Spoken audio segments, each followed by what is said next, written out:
Hey guys, DB right here, and today I am continuing with that what if I started as sort of an April Fool's joke, and that is, what if Cell Jr. turned good?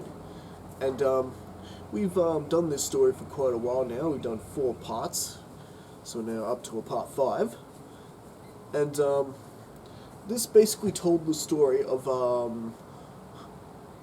one Cell Jr. escaping Gohan's fury during the Cell games, mostly because Cell pretty much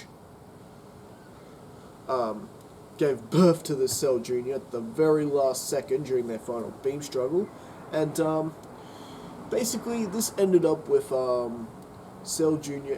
ending up in Sinnoh's village and being raised by Android number 8 and Sinnoh, and basically the whole influence of that loving family pretty much led to Cell Jr. becoming a good person, or a good creature.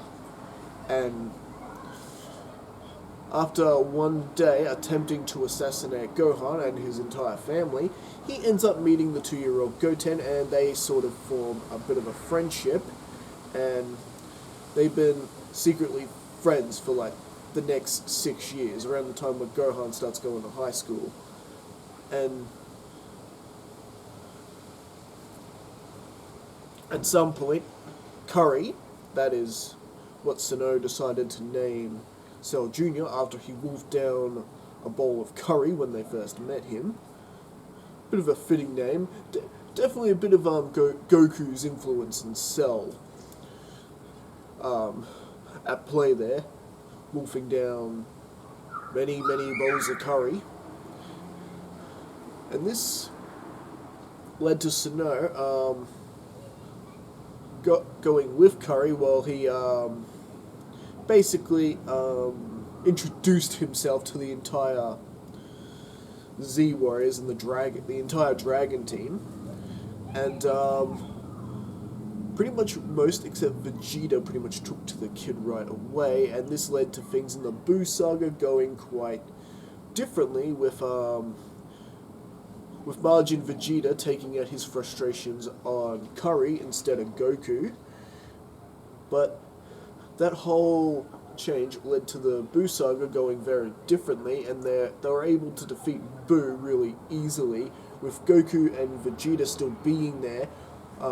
Goku teaching Vegeta fusion, pretty much becoming Gogeta, and they pretty much defeat Buu really quickly, while Curry pretty much was licking his wounds after he tried to blow himself up to destroy Buu in outer space, in the fashion that Perfect Cell tried to destroy everyone in the Cell games. But he was doing it to try and rescue his friends, and once and for all prove to Vegeta that he was, that Curry was one of the good guys.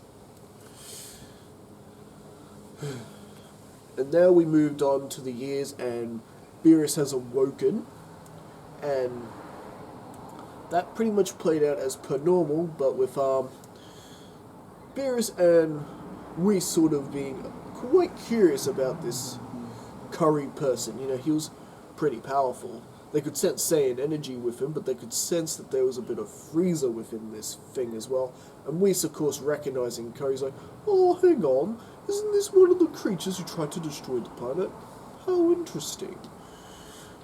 And with that, of course, the whole Goku Super Saiyan God ritual actually goes off without a hitch. Only difference really being is that Videl didn't have to reveal to Gohan that she was pregnant early on, because Curry has Saiyan DNA in him, and apparently the ritual still worked. So Goku was able to tap into Super Saiyan God, and the whole battle between Goku and Beerus plays out as per normal, and them forming their little friendship at the end. And we are now heading into the Resurrection of F saga, where basically Whis has agreed to train Goku, Vegeta, and Curry. Whis cannot deny the potential that Curry has, and with permission from his family, he was allowed to go along. And as far as tapping into the Super Saiyan God power and learning divine energy and all that, Curry is actually he's actually the best student Whis has. He's a better understanding. You know, he's got Piccolo's intelligence, and you know, he's a bit of Frieza in him, and you know, he doesn't just have the same brutes in his collective. He's got all the intelligence of all the other characters as well, as we know. And with that, Curry actually adapts to using godlike energy relatively quick. And so does he achieve like a Super Saiyan Blue aura? Actually, no. I actually found that would actually be pretty redundant, considering he's already blue-skinned, being a Cell Junior. So you wouldn't really be able to tell if he's using it or not. So I reckon it would work. His transformation would work more like Frieza's. So we get more like a golden Cell Junior, a golden Curry, and yeah. So yeah, his Frieza influence and cells are pretty much taking the transformation, I guess you could say. Huh. Well, that's kind of weird. How come I'm not going blue like you guys? Well, Curry, you're always blue. I don't think we'd be able to tell. So, guess you went gold instead. Huh. Looks like a ridiculous knockoff to me. So meanwhile, while this has gone down, Frieza has been resurrected since and has begun his training and is now committing his invasion of Earth. Tell me now, where is that Goku? I wish to have a... Well, you know how that goes. Tell me, is Goku not here yet? I'll tell you what, I will wait 10 more seconds for him. And of course, you know, that whole battle pretty much plays out per normal, and with Gohan raising his power level that high that everyone, that Curry, Vegeta, and Goku detect Gohan's power level, and they use instant transmission and appear there, and the battle between Goku and Frieza pretty much goes off without a hitch, pretty much going out the same, and this is the first time Curry's actually looking upon Frieza. Huh, so that's Frieza, right? Huh, I can see where I get my temper from. And everyone's, you know, just sitting there enjoying the show, and, you know, and Vegeta getting impatient. Hang on, Kakarot! You said we'd take place. You said we'd take turns. Oh, but I'm just getting warmed up. And this actually begins to get on Curry's nerves. He just sort of goes, okay, if you guys are not going to take this seriously, I will fight him. And, well, Curry basically just rushes in and starts battling with Frieza. And Goku and Vegeta just can't get a word in. And with that, Frieza basically is surprised. He's being challenged by this bug man. You know, he was just being challenged by Goku, but this weird bug man. Huh. You know, you kind of look familiar. You kind of look like my father. And Curry's just like, well, you are sort of a part of me. And Frieza goes into his golden transformation, and Curry pretty much does the same thing. You see, I am an android created by Dr. Gero. He took some cells from you when you visited Earth, not that, you know, all those years ago. You know, when Trunks, you know, made sushi out of you. What? How dare you? And the battle between Curry and Frieza is a pretty epic fight, except basically Curry's taken this a bit more seriously than what Goku was. Does Sorbet get a surprise shot in on Cell or Goku or anyone from that matter? Actually, no. During the battle with Frieza, Curry knocks one of the beams, and pretty much that beam ends up hitting Sorbet because, well, Curry spotted him lurking in the corner. Remember, Curry is essentially a reincarnation of Cell, and one thing Cell was not is a complete idiot. And, well, it gets to the point where Frieza's burning through the energy, and he pretty much ends up fading. Ends up fading back to his final form, and of course Frieza does end up blowing up the planet like he does in the original. The only difference is Vegeta is with Whis and everyone as well, so Vegeta survives at this point.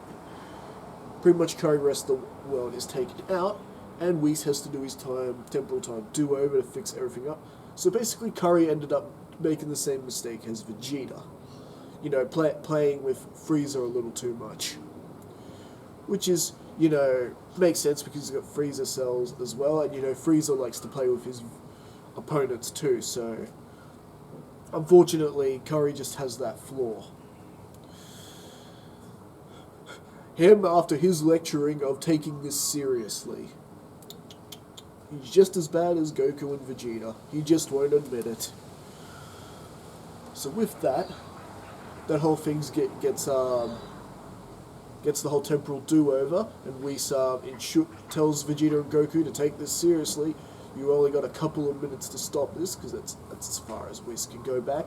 And both Vegeta and Goku actually fly off together, and basically Goku's firing up a Kamehameha while Vegeta's powering up a Final Flash, and they eviscerate Frieza together.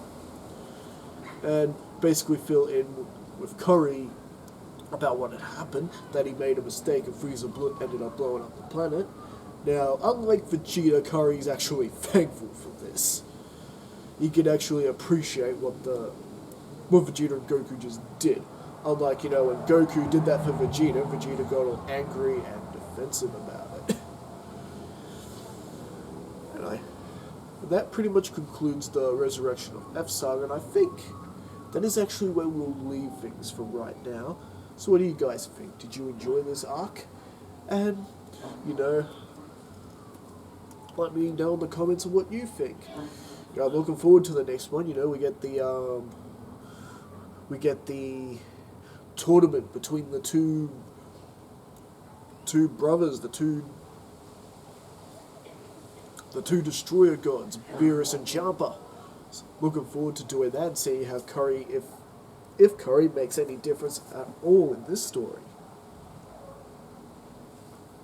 Anyway, guys, see you guys later. Let me know what you think in the comments, and I'll be back next time for another installment of What If 3. Alright, catch us later, and don't forget to like and subscribe, and check out the other content in the description, including, you know, where you can see all my comics and graphic novels, you know, all my original projects. So, anyway, catch you later. I do apologize for having to take the DragonBall fan merchandise that I had on my Teespring, like this one from my What Ifs. Yeah, I didn't. Basically, I took them down for basically personal reasons, because I like doing these What If videos for fun. I don't really want to make a profit out of it. Like, I know Masako X does those sort of things, and, you know, I didn't want to do what he does, you know, and I'm still wondering about the legality of what he does, you know what I mean? So yeah, so I've taken them down. It's just my 100% original graphic novel, you know, comic t-shirts and things like that. So feel free to check that out and support me if you wish, and I will see you next time for the next video.